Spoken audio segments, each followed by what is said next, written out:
science-based psychology on my YouTube channel, and today we will be discussing about time blindness, time management, procrastination, and what you can do using science and neuroscience and different strategies in psychology if you want to better manage your time, to be productive, to decrease procrastination, and what are ADHD symptoms, what is happening in your brain if you are experiencing ADHD symptoms, and how American culture and environment is contributing for these symptoms, and what you can do if you want to better support yourself, if you want to manage your time better, if you want to be more productive and to procrastinate less. So United States has the highest level of ADHD diagnosis rate on the country level on Earth.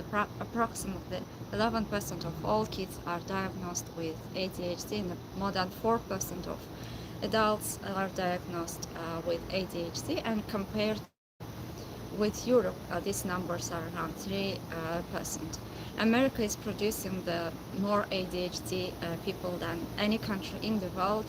And the question is, has the American culture created an environment that makes ADHD traits more prevalent, more impairing, and more visible?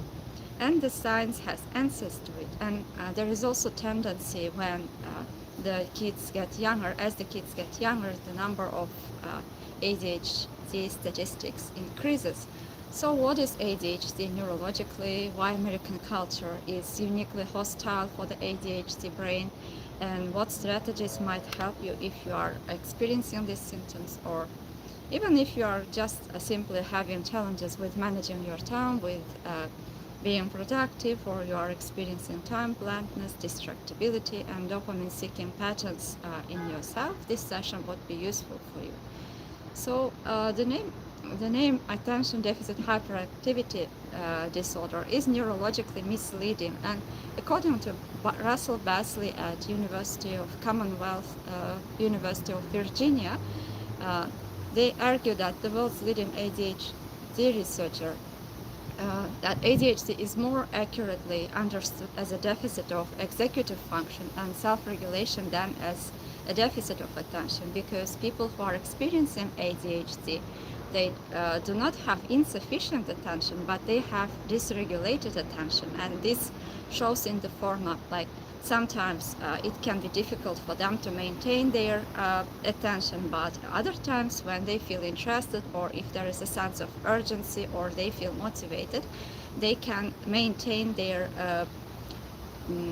concentration and focus more than other people who are not having ADHD symptoms, and they have the capacity to focus on, like, they have the capacity to hyper focus. And if you research the lives of successful people, you would notice that many of them had this, they were experiencing these ADHD symptoms or were diagnosed with ADHD, and this became one of the reasons how they could succeed in fields that they felt that was interesting for them. And a person who is experiencing ADHD symptoms might struggle to sustain attention towards activities that are routine or unstimulating and lack immediate consequences. And this is not laziness, it's the way their brain is structured, and there are a lot of strategies that can be used if you want to overcome these challenges, and if you want to focus better, to concentrate better, and if you want to achieve your goals, even if you are having ADHD brains. And Berkeley found that time blindness, an impaired neurological sense of passage of time and difficulty being guided by future time points, as one of the most impairing features of ADHD, because people who are experiencing this time blindness, for them it can be difficult to understand how the time is passing, how much time is needed required for certain tasks, and they might have difficulties with deadlines, schedules, punctuality, and long-term planning, future-oriented decision-making. And this produces, of course, difficulties in their routines, time management, and the prefrontal cortex that is responsible for decision-making, emotional regulation, and in neurotypical individuals holds future time points in mind and uses them to guide present behavior, has reduced functional connectivity with basal ganglia, the timing system in ADHD. As a result, uh, I have a deadline in 3 hours doesn't function as a behavioral guide the way I have a deadline in 3 minutes does. And the future doesn't feel real until it becomes urgent, and by which point it's often too late for quality preparation. And maybe you have noticed, for instance, when you have a deadline and it's approaching, if you're experiencing these symptoms, you can do the work very fast, or you can become hyper focused and overly productive, or you can do a lot of work if the sense of urgency increases. So actually this can be used as a strategy for you to be productive, creating a sense of urgency. For instance, Pomodoro technique involves one of these strategies, and if you can create artificially the sense of urgency in your life, maybe you will be able to complete a lot of more work than other people. And American digital culture has constructed what neuroscience Anna Lembig at Stanford calls as a dopamine-flood environment, an environment that is abundant, immediately available, variable ratio reward stimulation that exploits exactly the dopamine regulation vulnerability that characterizes ADHD and makes it even worse.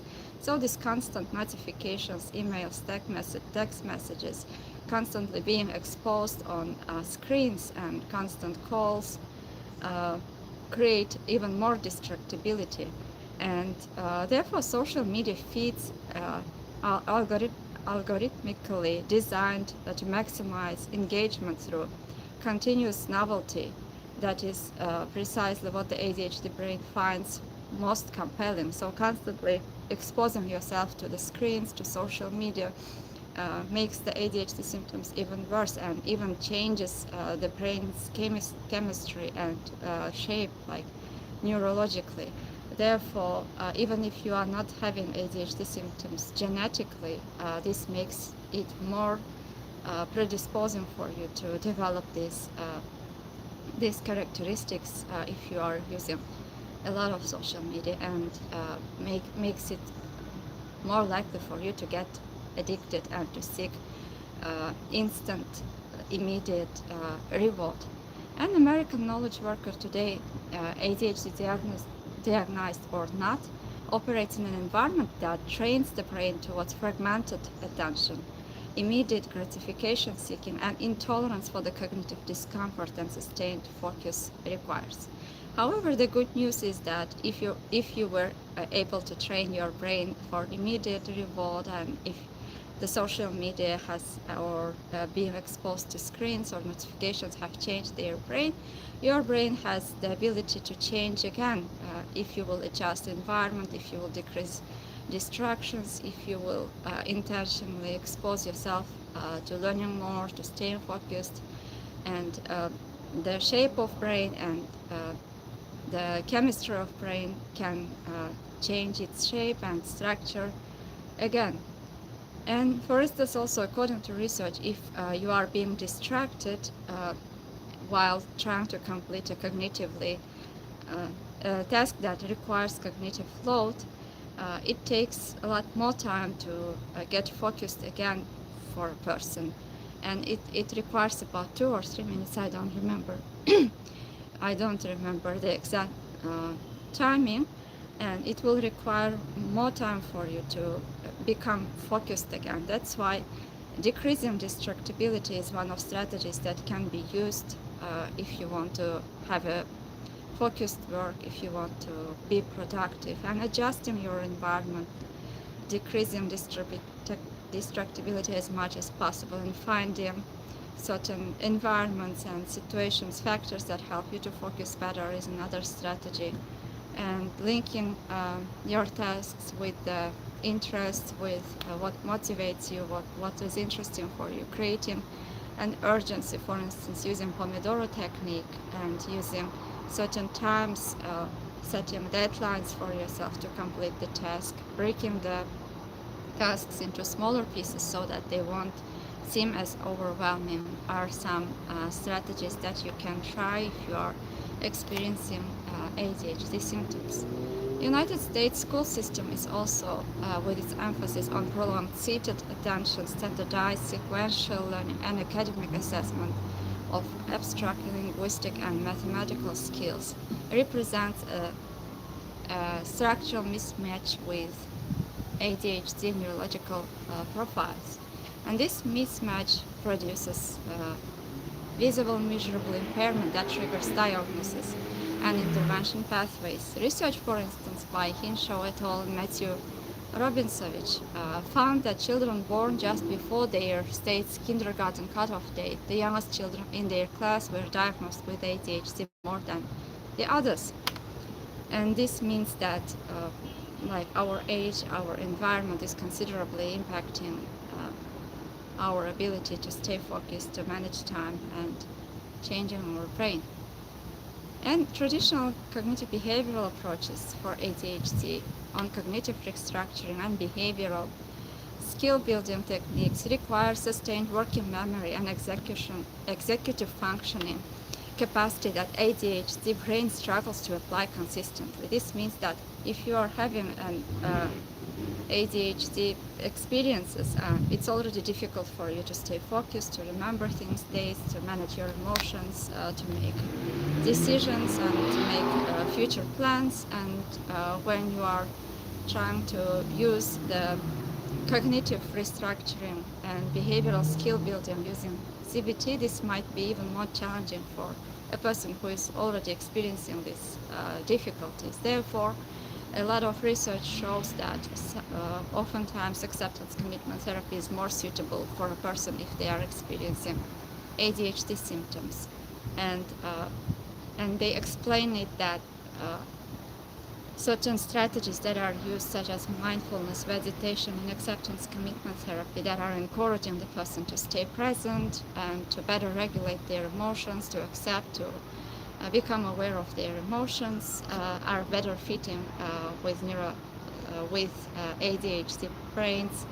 And also using values, understanding what motivates the person is another strategy that might work, that was found to work with ADHD people, since when they are getting motivated and when the task is interesting for them, they are able to hyper-focus, like ACT is able to detect these factors that are motivating the person or making them to feel motivated, inspired, understanding what's interesting for them, and this can be used in order to increase their productivity or to help them with time management. For instance, one of the strategies that is based on values, anytime when you want to procrastinate, try to understand which feelings you are experiencing at that moment. And according to research, if you feel bored, exhausted, or if there is an uncertainty, or if the task is not interesting, you are more likely to procrastinate. Therefore, trying to understand your feelings at that point and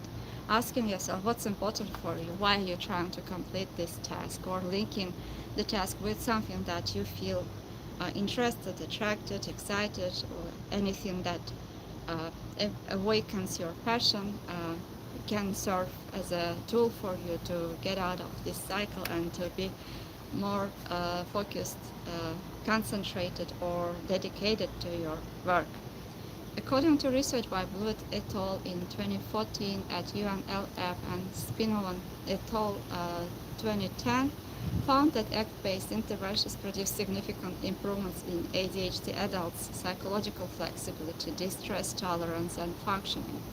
And as we have already mentioned, there also can be challenges with managing emotions, managing feelings, and in that sense, acceptance commitment therapy can help. And in oftentimes also procrastination or time management problems can be related with emotional regulation. And for instance, again, procrastination or thoughts that you have about time management, feelings that you have about time management, can be the source of procrastination or difficulties with time management. And when you can target those feelings, like what's happening just before you procrastinate, what's happening just before you are getting distracted, are some other strategies that you might serve you as a tool to improve your productivity, time management, and being more successful, decreasing procrastination.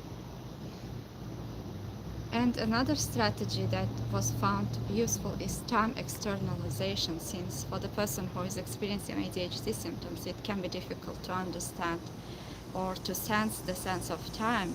Externalizing time can be another strategy, using watches or clocks, or making it more visible for you how the time passes can be another source of assistance. And for instance, if you are planning your day, instead of just writing to-do lists, writing exactly you are going to at what time exactly you are going to do certain task.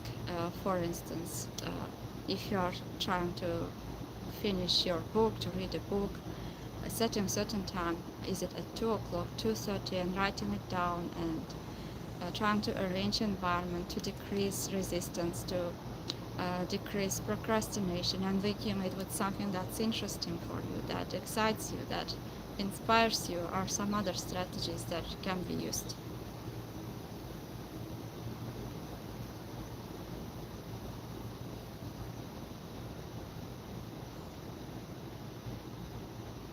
And if you are finding certain tasks that are not interesting, or if you are procrastinating, writing down next to your task why this task is important, what was the first initial reason that you started, what was motivating you, why was it important, are also other strategies you can apply. I tried to share the most significant research that was conducted in this area today using neuroscience and acceptance commitment therapy. If you have any questions, you're welcome to ask your questions in the comments. I hope this time was useful for you. Thank you for coming. Thank you for being here. See you in the next videos again, and take good care of yourself.